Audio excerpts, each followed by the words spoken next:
The Denver Broncos have just received some amazing news, showing that the future looks very bright for the team. We have updates on where Coach Vance Joseph is going and where he's not. Plus, we'll talk about the search for our new special teams coordinator and some players who didn't get the recognition they deserve. If you're new to the channel, don't forget to hit like and subscribe for all the latest Denver Broncos updates. As we near the end of the year, it's the time when awards are given out to top performers. If you told us a few years ago when the Broncos were struggling under coaches like Nathaniel Hackett, Vic Fangio, and even Vance Joseph the first time, that in just a short time we'd have a candidate for Coach of the Year, Rookie of the Year, and Defensive Player of the Year, we'd be so excited. Well, guess what? It's happening. We have Coach Sean Payton as a finalist for Coach of the Year, which is amazing. If you placed a bet on this happening before the season, you'd be looking like a genius right now. This team, which was expected to win only 5 games, is now on the map for big awards, and it looks like Patrick Surtain II is a lock for Defensive Player of the Year. It's really tough for a defensive player to get this kind of recognition, especially when so much attention goes to players who sack the quarterback. Plus, we have a candidate for Offensive Rookie of the Year, and his name is Jaleel McLaughlin. So, things are looking up for the Broncos in a big way. It's likely going to be Jayden Daniels, and it's easy to see why. He had an incredible playoff game against a defense that hasn't been great. Just look at how the Buffalo Bills scored over 40 points on them, even with a huge number of injuries. But if you look at the regular season stats, Jayden Daniels and Bo Nix played very similarly. You have to give credit to Jayden for his playoff performance, but honestly, Bo Nix had a stronger regular season. When you compare the Broncos' opponents to the Commanders' opponents, there's a solid case to be made that Bo Nix faced tougher defenses and had fewer talented players around him than Jayden Daniels. Either way, it's amazing that our name is even on the list, and that's something to be proud of. Now, there are some snubs to talk about too. First, it's awesome that Coach of the Year is even a possibility for us, but there's another snub that deserves attention. Cody Rourke, who I really respect for his work at Mile High Huddle and on Locked On Broncos, pointed out that it's a huge snub that Vance Joseph wasn't named for Assistant Coach of the Year. Vance did an incredible job with the Broncos' defense, getting them to perform way above expectations, especially when you think about last year's 5-game win streak against playoff teams. That streak was a result of Vance's defense, which had only one first-round pick, Patrick Surtain, and still managed to rank in the top 10 in 9 out of 11 major categories. So, what do you think? Should Vance Joseph's name have been on that list? Personally, I think it should have been. Also, I never really felt impressed by the Detroit Lions' defense this season, so I'm curious about that. Brian Flores is obviously a great defensive coordinator, but still, it feels like Vance deserved more recognition.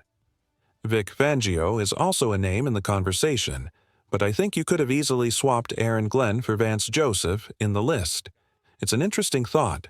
Next up, I think there's a major snub in the Defensive Player of the Year race. While it may be a long shot to expect the Broncos to have 2 players on this list, they honestly should have. By all the stats and even from an objective view, Nick Bonitto had a better season than TJ Watt. The numbers back this up.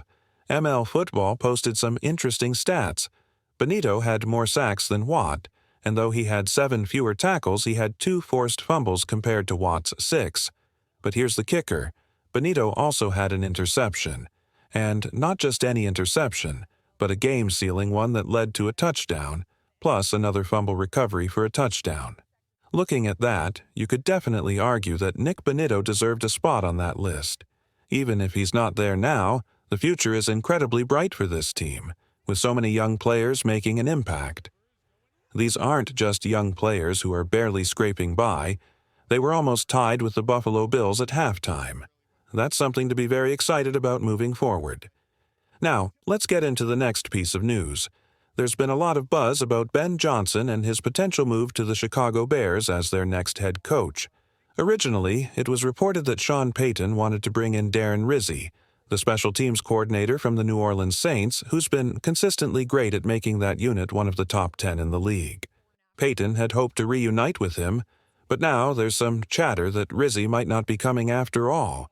There's been more news coming out about Ben Johnson, and it doesn't sound great. It looks like he didn't leave on the best terms with the Detroit Lions. There were even reports of feuds with Dan Campbell. Some stories even mention unpaid parking tickets during his time there. It's also interesting to note that when Sean Payton congratulated coaches he'd worked with, he made sure to recognize Aaron Glenn, the assistant coach, instead of Ben Johnson. That's a pretty telling detail. It seems like Ben Johnson's move to the Chicago Bears hasn't sat well with a lot of people in the NFL. My take on him is that he could either become the next Sean McVay, with everyone praising him as the next big thing, or he could end up like Cliff Kingsbury or Josh McDaniels, coordinators who were great at drawing up plays but struggled to lead a team. The fact that even Payton doesn't seem to be a fan, and that he had issues with Dan Campbell, makes me think Ben Johnson might face a rocky start in Chicago. But here's the good news in all the Chicago Bears drama.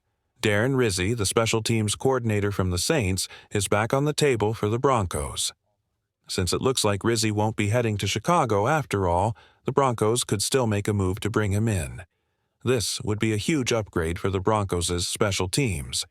We fired our previous coordinator, but now it looks like we won't be left hanging, especially since Vance Joseph has taken another job. I'd be thrilled to see Rizzi join the Broncos. Vance Joseph just got the head coaching job with the Las Vegas Raiders, but there's something interesting happening.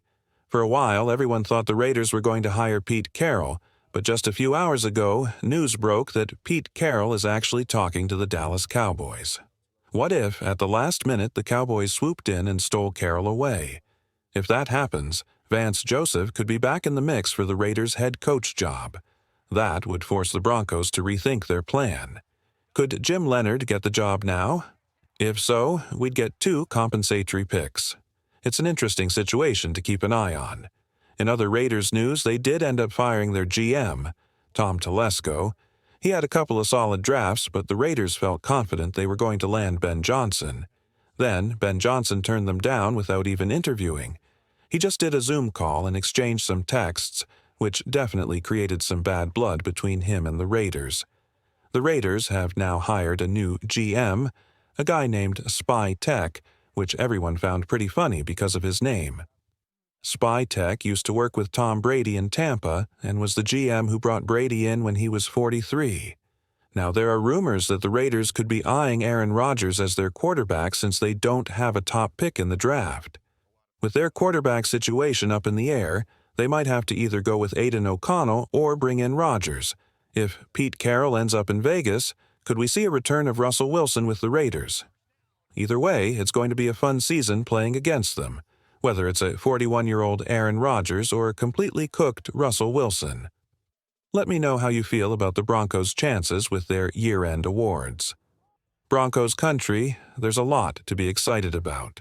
I've been waiting for this moment, and now that we're out of the playoffs, it's time to get my shot back.